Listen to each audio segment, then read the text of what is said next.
¿Cuánto hace que no haces nada de verdad? Y no me refiero a tumbarte mientras miras TikTok, ni a ver una serie con el cerebro exhausto, ni a abrir Instagram 5 minutos y darte cuenta de pronto de que ha anochecido. Me refiero a no hacer nada de nada, a estar quieto, a no llenar el silencio, a no buscar una pantalla, a no ponerte un podcast para no escucharte, a no inventarte una tarea de última hora para sentir que el día no se te ha ido de las manos y que verdaderamente has sido productivo o productiva.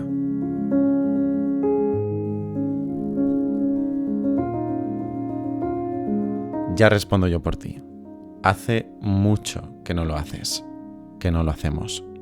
Porque pensamos que si no estamos haciendo algo, mejorando algo, aprovechando algo, estamos perdiendo el tiempo. Pero, ¿qué aparece en ti cuando no haces nada? Hoy no te voy a hablar de si sabes o no descansar, o de si eres más o menos productivo, o de si te organizas bien o mal. Hoy la pregunta es otra. ¿Qué ocurre dentro de ti cuando ya no puedes seguir distrayéndote?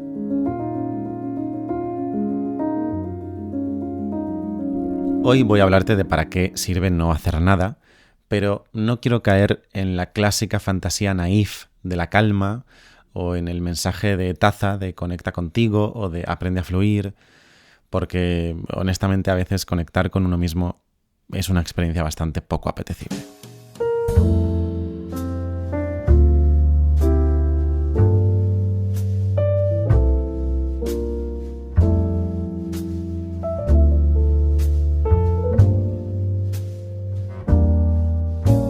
Quiero hablarte de para qué sirve no hacer nada, pero de verdad, sin anestesiarte, sin entretenerte todo el rato con distractores. Como un momento en el que dejas de llenarte de estímulos y permites que aparezcan emociones, sensaciones y señales del cuerpo que llevabas demasiado tiempo anestesiando, solapando.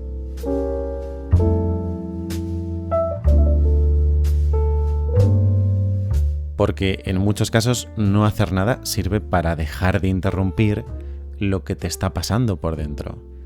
Muchas personas no están permanentemente ocupadas solo porque sean activas o productivas, sino que también lo están porque no quieren sentir determinadas cosas. Y esto no suele hacerse de forma consciente. Casi nadie se dice a sí mismo, voy a llenar mi día para no notar mi tristeza, o voy a coger el móvil para no enterarme de que estoy saturado.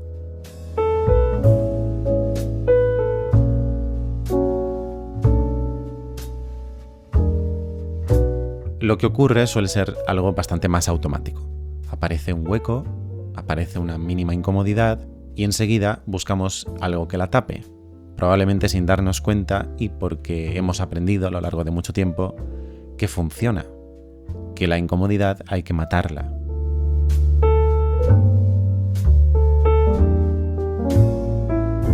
Cogemos el móvil al primer silencio, ponemos música o un podcast nada más llegar a casa. Encadenamos una tarea con otra. Dejamos siempre algo sonando, algo abierto, algo pendiente. Llenamos el tiempo todo el rato.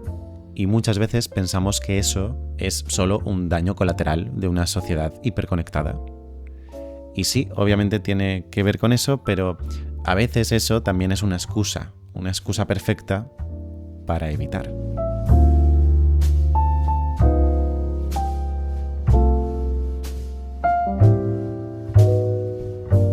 Lo puedes ver a tu alrededor, pero también lo puedes ver en tu historia, en tu pasado, en esa tele encendida de fondo todo el rato. Hicieran lo que hicieran nuestros padres, nuestros abuelos. Casi como una liturgia sagrada, llegar a casa pasaba necesariamente por encender la televisión antes de que cualquier pensamiento desagradable apareciera rondando por allí. Y ya luego, si eso, cambiarse de ropa, recoger o preparar la cena.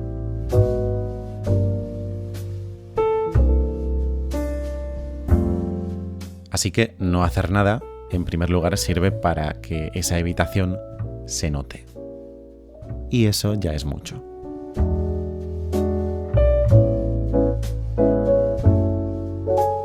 Las emociones y las sensaciones del cuerpo no están ahí para molestar.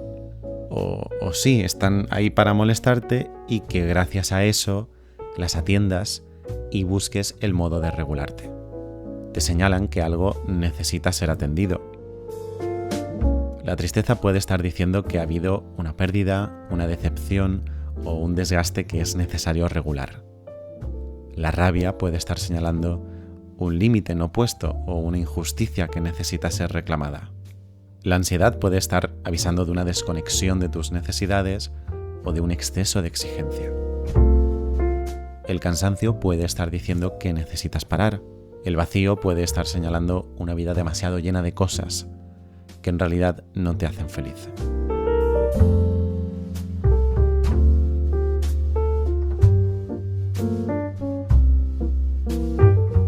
El problema es que sentir todo eso incomoda y compromete, porque cuando de verdad registras lo que te pasa, ya no puedes ignorarlo igual de bien. Si notas que estás agotado, entonces tienes que parar. Si estás triste, quizá tengas que aceptar que algo te afecta más de lo que querías admitir. Si notas la rabia, quizá tengas que revisar un vínculo. Si notas ansiedad, quizá te toque explorar qué es lo que te da miedo.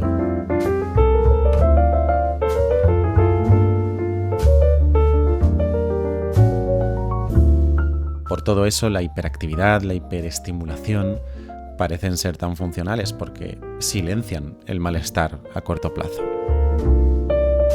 Si te distraes a tiempo, sientes menos, pero sientes menos de todo, de lo malo pero también de lo bueno. Y tienes menos ocasión de enterarte de cómo estás realmente, de qué es lo que necesitas.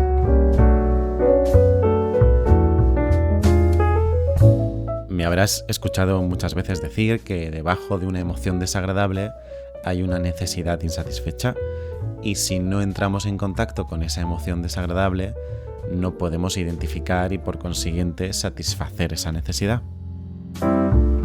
Uno puede pasar horas sin hacer nada en apariencia y sin embargo seguir completamente secuestrado por estímulos. Vídeos, redes, contenido, ruido, mensajes. Eso no siempre descansa, porque no permite registrar nada. Y eso puede aliviar, sí, pero no necesariamente regular.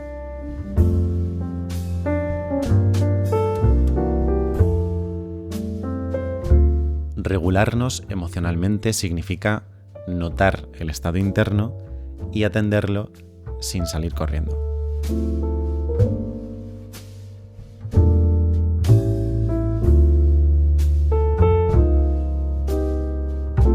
Por eso conviene entender que muchas formas de actividad no están al servicio del deseo, sino al servicio de la evitación.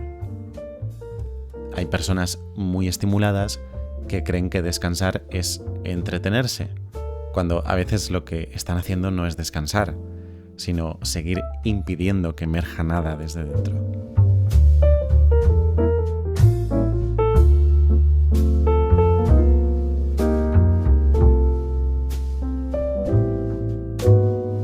Te decía hace un momento que dejarse sentir no siempre es agradable, no siempre trae paz, sino a veces todo lo contrario. Aparece la inquietud, el nerviosismo, la incomodidad y acabas creyendo que parar te sienta mal.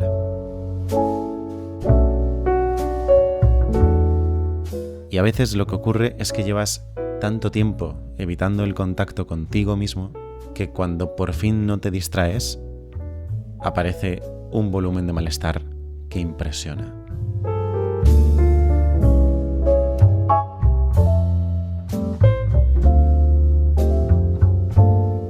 Y ojo, una diferenciación importante. Dejarse sentir no es recrearse en el dolor o sentir de una forma pasiva. Sentir es dejar que una experiencia interna tenga lugar, sin desactivarla al segundo.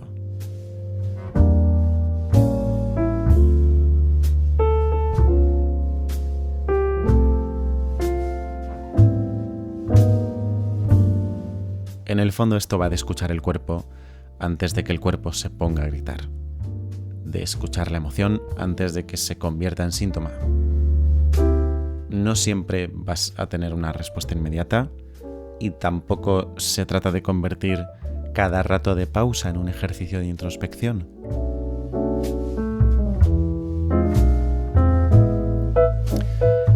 Pero sí conviene entender que hay algo valioso en no interrumpirse constantemente, que no todo hueco tiene que rellenarse, que no toda incomodidad debe anestesiarse al segundo, que una parte importante de la regulación emocional empieza ahí, en la capacidad de no salir corriendo de uno mismo cada vez que aparece algo molesto. Por eso la pregunta quizá no es solo si sabes descansar. La pregunta es si sabes no esconder eso que sientes.